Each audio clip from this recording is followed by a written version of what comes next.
Hello friends, আমি মিতা আর মিতার রন্ধনশালায় আপনাদের সকলকে স্বাগত। সন্ধেবেলায় আমরা হালকা কিছু না কিছু আইটেম ট্রাই করেই থাকি। আর এই শীতের সন্ধ্যায় গরম গরম এক বাটি স্যুপ শরীর মনকে যেন একদম চাঙ্গা করে দেয়। আমি আজ ট্রাই করেছি মাশরুম আর সুইটকর্নের স্যুপ। খেতে অত্যন্ত ভালো, ছোট থেকে বড় প্রত্যেকেই কিন্তু এটা খেতে ভীষণভাবেই পছন্দ করেন। তা চলুন দেখিনি কিভাবে তৈরি করেছি আমি। প্রথমে নিয়েছি 200 গ্রাম পরিমাণ মাশরুম, ভালো করে ধুয়ে পরিষ্কার করে নিয়েছি। আর মুখের কাছটা এইভাবে কেটে নিয়ে ছোট ছোট পাতলা পাতলা পিস করে নিয়েছি। ঠিক এইভাবে পুরো মাশরুমটাকে ছোট ছোট এরকম পিস করে প্রথমে নিয়েছি। আর এরপরে নিয়েছি সুইটকর্ন, 100 গ্রাম পরিমাণ সুইটকর্ন। খানিকটা সুইটকর্ন আমি কাঁচা রাখবো আর খানিকটা সেদ্ধ করে নেব। বাটিতে একটু জল নিয়েছি আর তার মধ্যে অল্প লবণ, অল্প হলুদ আর অল্প চিনি এসব দিয়ে মিনিট 2-3 ফোটালেই কিন্তু সুইটকর্নগুলো সেদ্ধ হয়ে যায়। ফুটতে শুরু করে দিয়েছে, এইরকম ফুলে ফুলে উঠবে।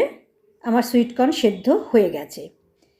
এবারে একটা ফ্রাই প্যানে 2 চামচ পরিমাণ মাখন নিয়েছি, নিয়ে তার মধ্যে মাশরুমগুলো দিয়ে দিলাম। একটু নাড়াচাড়া করে নিতে নিতেই মাশরুমগুলো কিন্তু যথেষ্ট জল বেরোতে থাকে। অল্প লবণ আর অল্প গোলমরিচ দিয়ে দিচ্ছি। এই যে মাশরুম থেকে যে জলটা বেরোবে সেই জলেই কিন্তু মাশরুমটা সেদ্ধ হয়ে যাবে। মিডিয়াম ফ্লেমে হালকাভাবে নাড়াচাড়া করতে করতেই বেশ খানিকটা জল কিন্তু এতে বেরিয়ে যাবে। আমি ঢেকে দিচ্ছি। এবারে কাঁচা সুইটকর্নগুলোকে একটা মিক্সিং জারে নিয়ে সেটাকে সামান্য জল দিয়ে পেস্ট করে নেব। পেস্ট করে তারপরে স্ট্রেনারে ছেঁকে নেব, যাতে এই দানাগুলো খাবার সময় মুখে না লাগে।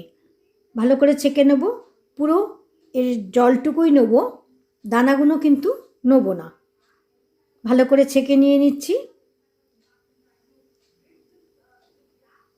এবারে মাশরুমটার অবস্থা দেখি কীরকম আছে। ঢাকাটা চাপাটা খুলে নিলাম, খুলে নিয়ে দেখছি জল বেশ খানিকটা বেরিয়েছে। এবারে দেখে নিই কতটা নরম হয়েছে। নাড়াচাড়া করে নিচ্ছি আর দেখে নিচ্ছি সেদ্ধ কতটা বাকি আছে। একটু বাকি আছে সেদ্ধ হতে। এবারে দেখুন জলটা পুরো শুকিয়ে গেছে, তেলগুলো দেখা যাচ্ছে এবং মাশরুমও নরম হয়ে গেছে। এটাকে আমরা এবার গ্যাসটা অফ করে দিয়ে একটা আলাদা পাত্রে ঢেলে নেব ঠান্ডা হয়ে যাওয়ার জন্য। ছড়িয়ে দিচ্ছি যাতে তাড়াতাড়ি ঠান্ডা হয়। এবারে ফ্রাইং প্যানটা আবারও চড়িয়ে দিলাম, সামান্য তেল দিচ্ছি আর এর মধ্যে একটা মিডিয়াম সাইজ পেঁয়াজ কুচিয়ে নিয়ে ভেজে নেব। পেঁয়াজটা নরম হতেই দিয়ে দিচ্ছি রসুন কুচি 1 টেবিল চামচ পরিমাণ আর 1 চা চামচ পরিমাণ আদার পেস্ট। সব কিছু দিয়ে কাঁচা গন্ধটা চলে যাওয়া অবধি নেড়েচেড়ে ভেজে নেব। ভাজা হয়ে গেলে আমরা এটাকে ওই মাশরুমের যেখানে ভেজে রেখেছিলাম একই সঙ্গে মিশিয়ে ঠান্ডা করতে দিয়ে দিচ্ছি।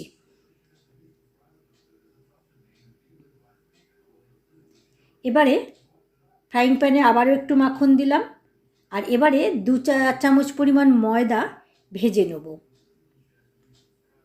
আর তার সঙ্গে দিয়ে দেব কফি কাপের 1 কাপ পরিমাণ দুধ। তবে অল্প অল্প করে দুধটা মেশাতে হবে, বারে বারে অল্প অল্প করে দিয়ে মেশাতে হবে যাতে লাম্প না হয়।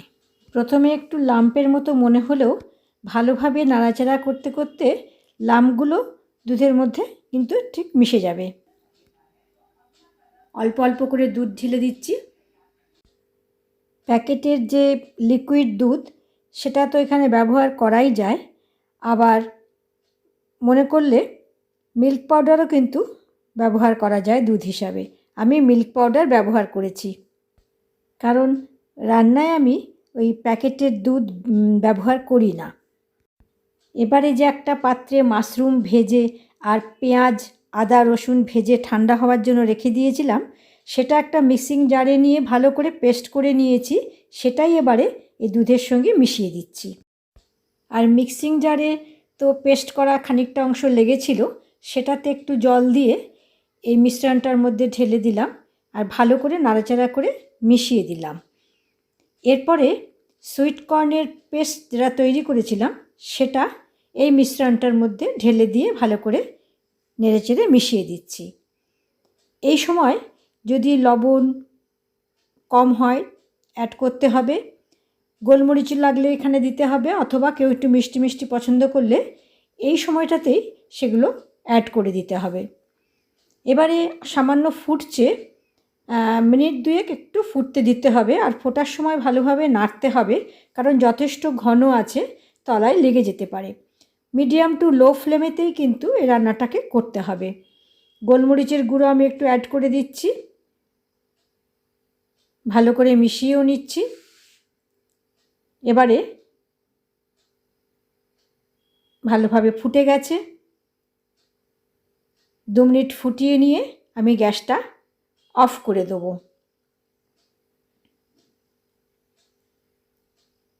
রান্নাটা খুবই সহজ আর খেতেও খুব সুস্বাদু।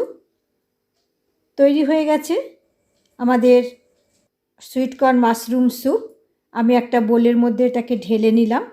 এবারে যে যেমন খুশি এটাকে সাজিয়ে নিতে পারেন।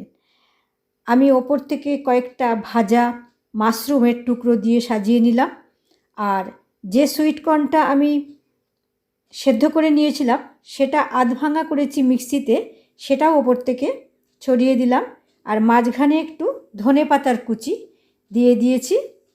শেষে দিচ্ছি দুধের যে মালাইটা আমরা তুলে রাখি, সেই মালাইটা ওপর থেকে ছড়িয়ে দিলাম। কেনা ক্রিম আমি এখানে ব্যবহার করিনি।